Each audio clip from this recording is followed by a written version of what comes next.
สบายดีจ้าพี่น้องทักทายสบายดีเนาะตอนนี้ก็ใส่พี่กองทั้งแม่พี่ชื่อขนมอีกเลยเชื่อที่ซองน้องมะนาวนี่พี่น้องพูดโพปะแล้วก็จะเอาเครื่องไปโฮมน้ำหมูพี่น้องเพราะว่าในหมู่บ้านเฮามีงานเนาะมื้อนี้เพิ่นเฮ็ดบุญสู่จำหาบ้านครับไล่สิ่งบ่ดีนี่ออกจากบ้านนี่แหละพี่น้องเป็นปีที่3เนาะถ้าว่าคนในบ้านน่ะบ่อยู่ดีมีแฮงเพิ่นก็เฮ็ดบุญสู่จำหาบ้านนี่เฮ็ดอีหยังให้ครบ3ปีปีละครั้งพี่น้องเฮ็ดแบบนี้ภายในเดือนนี้แหละเฮ็ดแต่ละปีปีนี้เป็นปีสุดท้ายเนาะอันนี้มาจะซื้อเทียนเฮ็ดอยู่หอการบ้านอยู่ข้างเฮือนนี่แหละพี่น้องก็สิมีหลายอย่างหลายแนวอยู่เอาไปเตาโฮมกันเนาะมีเทียนมีฝ่ายแต่ก็มีแห่มีทรายเป็นหินเป็นทรายเป็นต้นอีหยังน้ำหอมพี่น้องหลายอย่างเนาะได้เอาไปแล้วสำหรับต้นเลยก็เทียนยังบ่พอก็เลยจะเอาไปอีกแล้วก็มีหินมีทรายอร่อยเถื่อนะชื่อแน่แม่สิไปชื่อน่ะน้ำอบน้ำหอมเวลาประมาณจักโมง2-3 โมงเพิ่นก็เนี่ยครูเพิ่นก็สิมาสูตรเนาะนี่อันนี้เอาไว้หวานเสร็จพิธีแล้วเพิ่นก็สิไปรอบ้านหวานหอบบ้านพี่น้องเป็นแห่หินทรายบรรยากาศดีมื้อนี้ท้องฟ้าก็เริ่มแจ้งออกเลยพี่น้องหลังจากที่ฝนตกเนาะดังบนตู้เขานะไปยังดังแล้วก็เอาอนุญาตให้เปิดอยู่ได้บาทนี้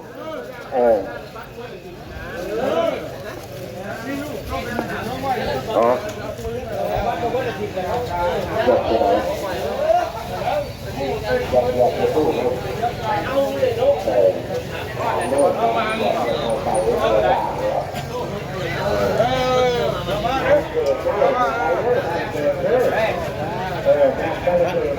เสียมาโฮมกัน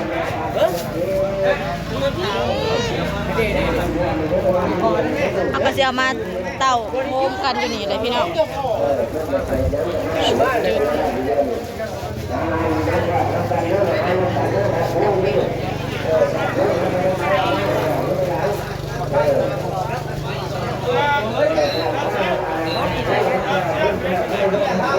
นี่ขายเพื่อกระเสียมาผูกมาแล้วกระจูดพี่น้อง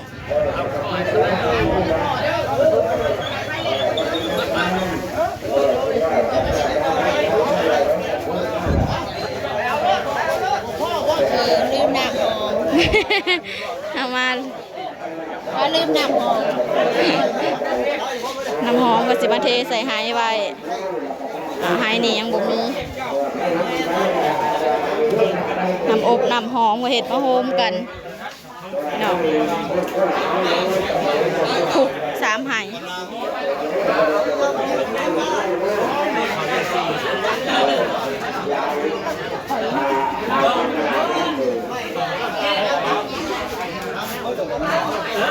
เขาก็บริเป็นยิ้มกันหมักเบงเนาะ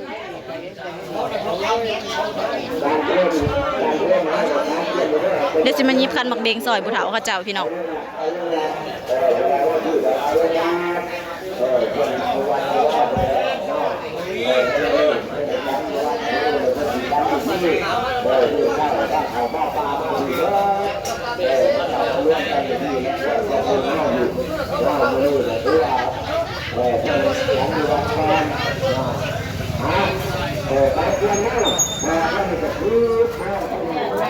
ยิบคันหมักเบงพี่น้อง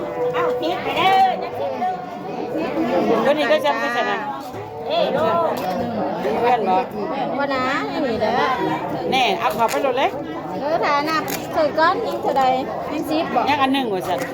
ยังซิป1น่าก็ได้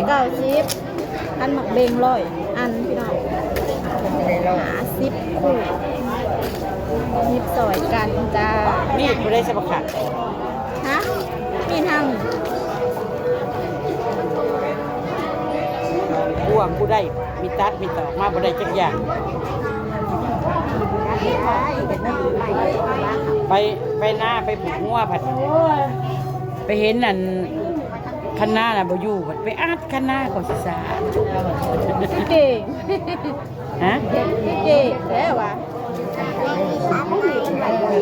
แม่สิแล้วแล้วจังเนาะจะได้จังไป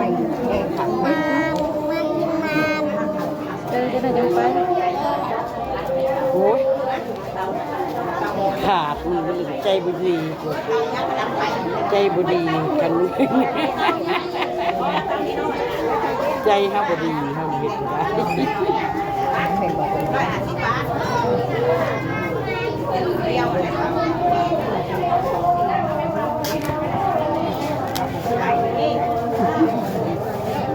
ใจบุดีเฮ็ดบ่ได้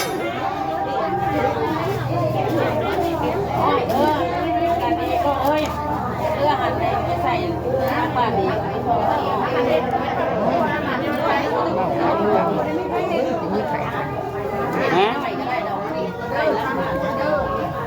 เสร็จแล้วแล้วว่ามันเหลืออะไรกับยา มันเหลือแล้วบ่ บ่ได้เหลือแล้วไปหาตังค์ใส่ เดี๋ยวเหลือเลยสิยาที่แห่งเฮ็ดใจบ่ดีอยู่เดี๋ยวนี้ บ่ทันได้พวกสู่เด้อ มันได้พ่อครูเลยหักว่ามั่วพ่อแล้วก็ยาเลยจังใจบ่อึดอยู่เดียวนี้เมื่อยใจบ่อึดทำเมื่อย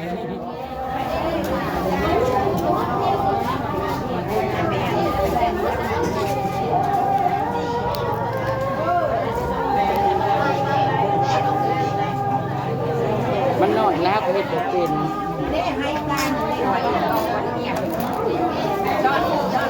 ไปซื้อหามไม่ใหญ่เหรอ เดี๋ยวพวกต้อง ผมก็ไม่ย่วยบ่แฮงเพราะไม่ใหญ่ก็อยู่ในโพด ไปโลด ไม่ใหญ่ก็อยู่ในโพด นี่เด้อ ได้เลยพี่น้อง ดาวยิบได้ตื่มหมูได้2ขู่ ไม่ได้ยัง เขาจะเอาไปเลยอันหนึ่งก็เลยเหลือ3 เฮ็ดเป็นกามาเดี๋ยวกันมาเดี๋ยวกันเด้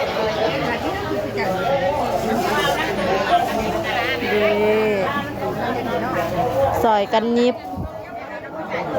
100 อัน50ขู่พี่น้องจ้ะ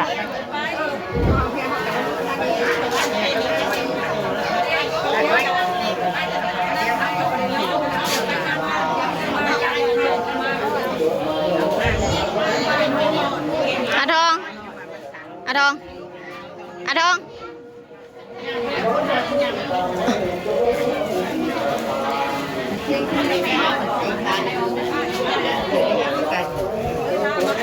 ว่าซาซอนแมลงโอ้จังสิ เล่น3 โมงลืมเลยไม่ได้เอาใจไปหมดเลย คุณแม่ทำอะไรมาไม่ทำมาบ่ทันก็สู้เนาะจูดพระเจ้าอย่าลืมกับมือนะเอาไปดูสิแมลงนี่บ่แม่นสัตว์อาจจะเข้ากับแมลง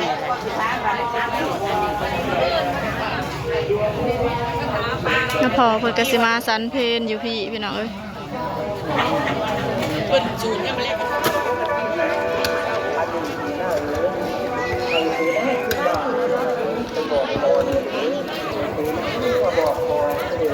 เดี๋ยวอันช่วงประมาณบ่าย3 โมงเพิ่นก็สิมีพิธีสูตรพี่น้องเอ้ย แม่น้องลุง ไปผู้เดียวจังสี่ว่าให้เสนาตาม จ้า ว่าจังไหนใจ โอเคจ้าพี่น้องสำหรับคลิปนี้ดาวก็ขอจบคลิปไปเพียงสำนี้ก่อนเด้อเดี๋ยวถาเบิ่งว่าเพิ่นสิมีพิธีอีหยังแหน่